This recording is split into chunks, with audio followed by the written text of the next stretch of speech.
조철원 성도입니다. 창세기 25장입니다. 아브라함이 후처를 맞이하였으니 그의 이름은 그두라라. 그가 시므람과 욕산과 무단과 미디안과 이스박과 수아를 낳고 욕산은 스바와 드단을 낳았으며 드단의 자손은 아스루 족속과 루두시 족속과 루음미 족속이며 미디안의 아들은 에바와 에벨과 한옥과 아비다와 엘다아이니 다 그두라의 자손이었더라. 아브라함이 이삭에게 자기의 모든 소유를 주었고 자기 서자들에게도 재산을 주어 자기 생전에 그들로 하여금 자기 아들 이삭을 떠나 동방 곧 동쪽 땅으로 가게 하였더라. 아브라함의 향년이 175세라. 그의 나이가 높고 늙어서 기운이 다하여 죽어 자기 열조에게로 돌아가매 그의 아들들인 이삭과 이스마엘이 그를 마므레 앞 헷 족속 소하르 아들 에드로느 밭에 있는 막벨라 굴에 장사하였으니 이것은 아브라함이 헷 족속에게서 산 밭이라. 아브라함과 그의 아내 사라가 거기 장사되니라. 아브라함이 죽은 후에 하나님이 그의 아들 이삭에게 복을 주셨고 이삭은 베엘라 헤로이 근처에 거주하였더라. 사라의 여종 애굽인 하갈이 아브라함에게 낳은 아들 이스마엘의 족보는 이러하고 이스마엘의 아들들의 이름은 그 이름과 그 세대대로 이와 같으니라.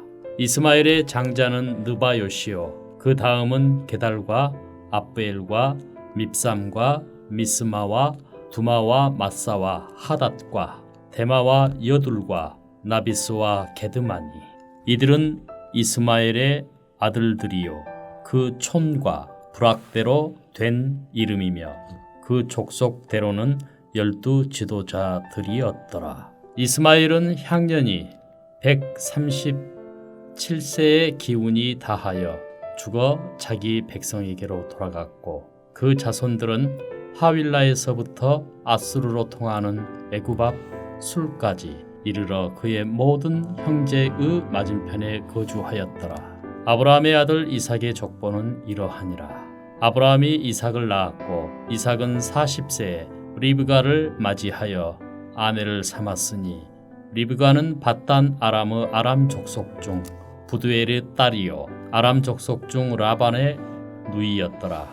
이삭이 그의 아내가 임신하지 못하므로 그를 위하여 여호와께 간구하매 여호와께서 그의 간구를 들으셨으므로 그의 아내 리브가가 임신하였더니 그 아들들이 그의 태 속에서 서로 싸우는지라 그가 이르되 이럴 경우에는 내가 어찌할꼬 하고 가서 여호와께 묻자온대 여호와께서 그에게 이르시되 두 국민이 내 태중에 있구나 두 민족이 내 복중에서부터 나누이리라 이 족속이 저 족속보다 강하겠고 큰 자가 어린 자를 섬기리라 하셨더라.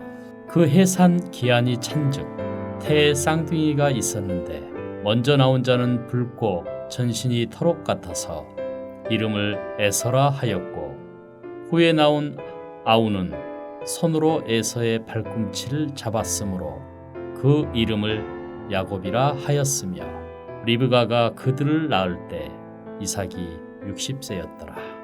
그 아이들이 장성함에 에서는 익숙한 사냥꾼이었으므로 들사람이 되고 야곱은 조용한 사람이었으므로 장막에 거주하니 이삭은 에서가 사냥한 고기를 좋아하므로 그를 사랑하고 리브가는 야곱을 사랑하였더라. 야곱이 죽을 수 없더니 에서가 들에서 돌아와서 심히 피곤하여 야곱에게 이르되 내가 피곤하니 그 붉은 것을 내가 먹게 하라 한지라. 그러므로 에서의 별명은 에돔이더라. 야곱이 이르되 형의 장자의 명분을 오늘 내게 팔라. 에서가 이르되 내가 죽게 되었으니 이 장자의 명분이 내게 무엇이 유익하리요. 야곱이 이르되 오늘 내게 맹세하라. 에서가 맹세하고 장자의 명분을 야곱에게 판지라. 야곱이 떡과 팥죽을 에서에게 주매 에서가 먹으며 마시고 일어나 갔으니 에서가 장자의 명분을 가볍게 여김이었더라. 하늘에 계신 우리 아버지여, 이름이 거룩히 여김을 받으시오며 나라가 임하옵시며 뜻이 하늘에서 이룬 것 같이 땅에서도 이루어지이다. 오늘날 우리에게 일용할 양식을 주옵시고 우리가 우리에게 죄 지은 자를 사하여 준 것 같이 우리 죄를 사하여 주옵시고 우리를 시험에 들게 하지 마옵시고 다만 악에서 구하옵소서. 대개 나라와 권세와 영광이 아버지께 영원히 싸움나이다. 아멘.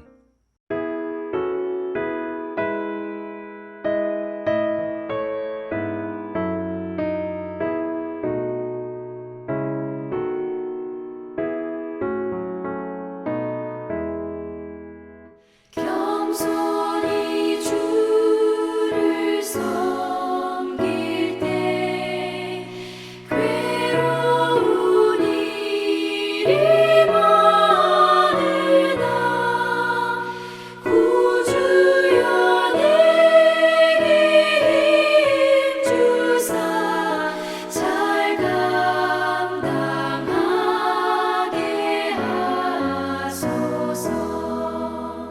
인자한 말을 가지고 사람을 감화시키며 갈 길을 잃은 무리를 잘 인도하게 하소서.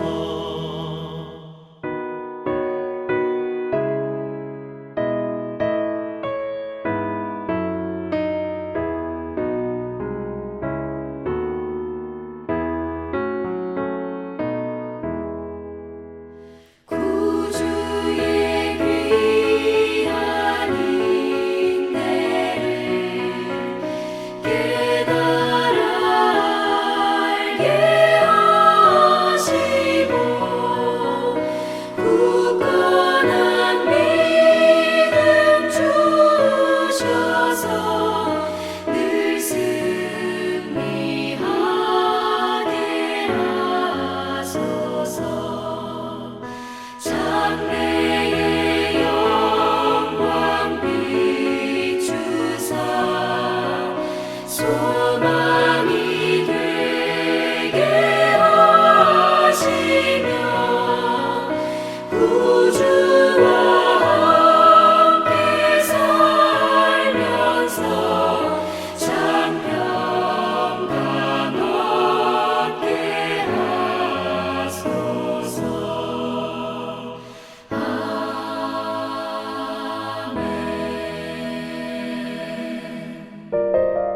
오늘 함께 나눌 말씀은 잠언 15장 1절에서 18절, 본문 중 1절에서 5절 말씀입니다. 유순한 대답은 분노를 쉬게 하여도 과격한 말은 노를 격동하느니라. 지혜 있는 자의 혀는 지식을 선히 베풀고 미련한 자의 입은 미련한 것을 쏟느니라. 여호와의 눈은 어디서든지 악인과 선인을 감찰하시느니라. 온순한 혀는 곧 생명나무이지만 배역한 혀는 마음을 상하게 하느니라. 아비의 훈계를 업신여기는 자는 미련한 자요 경계를 받는 자는 슬기를 얻을 자니라. 아멘. 오늘도 하나님의 은혜와 복과 평강이 가득하시며 주님과 동행하고 승리하시는 한 날 되시기를 축복합니다. 하나님이 모든 것을 보고 계시고 다스리신다. 하나님을 의식하는 삶. 그래서 그 하나님 앞에 부끄럽지 않게 말하고 행동하는 것이 참된 지혜자의 모습이고 여호와를 경외하는 자라고 잠언은 말씀합니다.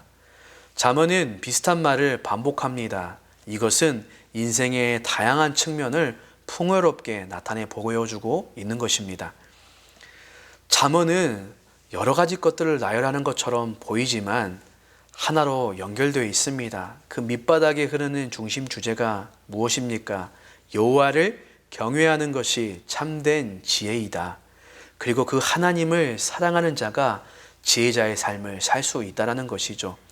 오늘 이 본문은 말에 대한 것, 하나님 앞에서의 삶, 그리고 마음에 대한 것을 말씀하고 있죠. 특별히 말은 그 사람의 인격이다. 그가 어떤 말을 하느냐를 보면 그 사람을 알 수 있다라고 말하죠. 왜냐하면 마음속에 있는 것을 겉으로 표현하는 게 말이기 때문에 그렇습니다. 1절에 유순한 대답은 분노를 쉬게 하여도 과격한 말을 노를 격동하느니라. 화가 나 있는 상대방일지라도 분노하고 있는 상황일지라도 부드럽고 정제되고 품이 있는 지혜로운 말을 들으면 그 분노를 가라앉힐 수 있다라고 하죠. 분노하는 것은 그 상황을, 그 사건을 절대시하기 때문입니다. 그래서 시야가 좁아져서 여러 가지 것을 객관적으로 보지 못하죠. 그런데 부드럽게 유순하게 그 상대방의 입장에서 다양한 객관적인 상황을 볼 수 있도록 부드럽게 얘기하면 분노를 가라앉힐 수 있다라고 말합니다. 그런데 과격한 말은 오히려 불난 집에 부채질하는 것처럼 분노를 더 격동하는 말이라고 하죠. 그래서 이 특별히 이 유순한 말, 이 온순한 혀는 4절에 생명나무라고 합니다. 온순한 혀는 곧 생명나무다. 그렇다면 어떤 사람이 이렇게 유순하고 온순한 생명나무와 같은 지혜로운 말을 하고 어떤 사람은 과격하고 패역한 말을 하는가? 2절입니다. 지혜 있는 자의 혀는 지식을 선히 베풀고 미련한 자의 입은 미련한 것을 쏟느니라. 맞습니다. 똑같은 말이죠. 마음에 있는 것을 표현하고 쏟아낸다라는 것이죠. 마음에 무엇이 있느냐? 지혜가 있냐? 미련함이 있냐? 하나님의 말씀이 있냐? 아니면 나의 정욕이 있느냐? 참 중요하다는 것입니다. 그런데 더 중요한 이유는 바로 3절입니다. 여호와의 눈은 어디서든지 악인과 선인을 감찰하시느니라. 하나님께서 모든 것을 감찰하신다. 보고 계시고 알고 계시고 다스리신다. 그렇기 때문에 함부로 말할 수 없는 것이죠. 하나님이 듣고 계시고 아시기 때문에 함부로 이기적인 말이나 격동하는 말이나 없는 말을 지어내는 거짓말 할 수 없는 것입니다. 이 하나님은 11절에 스올과 아바돈도 여호와 앞에 드러나거든 하물며 사람의 마음이리요. 스올과 아바돈과 같은 무저갱 저 깊은 지옥도 하나님 앞에 다 드러나 있는데 하물며 우리 인간의 이 마음을 하나님이 모르시겠느냐 하는 것이죠. 하나님은 우리의 마음, 생각, 우리의 동기 그리고 우리의 모든 행동을 다 감찰하시는 분이죠. 숨길 수 있는 것이 없습니다. 그래서 하나님은 8절에 악인의 제사는 여호와께서 미워하셔도 정직한 자의 기도는 그가 기뻐하시느니라 말씀합니다.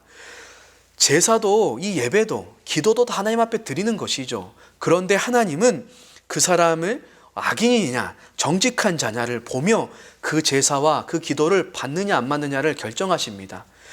악인이냐 정직한 자냐가 중요하다는 것이죠. 그 사람이 어떤 마음으로 어떤 생각으로 어떤 동기로 아니면 어떤 삶으로 와서 예배하느냐 기도하느냐가 중요하다는 것이죠. 다 감찰하고 알고 계신다라는 것입니다. 그래서 호세아서 6장 6절에 보면 나는 인애를 원하고 제사를 원하지 아니하며 번제보다 하나님 아는 것을 원하노라. 예수님도 말씀하셨죠. 나는 자비를 원하고 제사를 원하지 아니하노라. 감찰하시는 하나님 앞에서 우리의 마음이 참 중요하다는 것이죠. 갈라디아서 6장 7절은 스스로 속이지 말라. 스스로 속이는 거다. 하나님은 업신여김을 받지 않으신다. 사람이 무엇을 심든지 그대로 거둔다. 말씀하면서 하나님은 다 보고 계시고 다스리시는 감찰하시는 하나님이라고 말씀합니다. 여러분, 이 마음은 참 중요합니다. 이 마음의 상태에 따라서 우리의 마음이 무엇으로 담겨져 있는가에 따라서 얼굴이 빛나기도 하고 심령이 상하기도 한다라고 13절은 말하죠.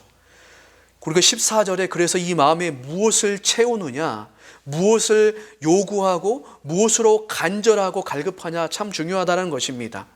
명철한 자의 마음은 지식을 요구하고 미련한 자의 입은 미련한 것을 즐기느니라.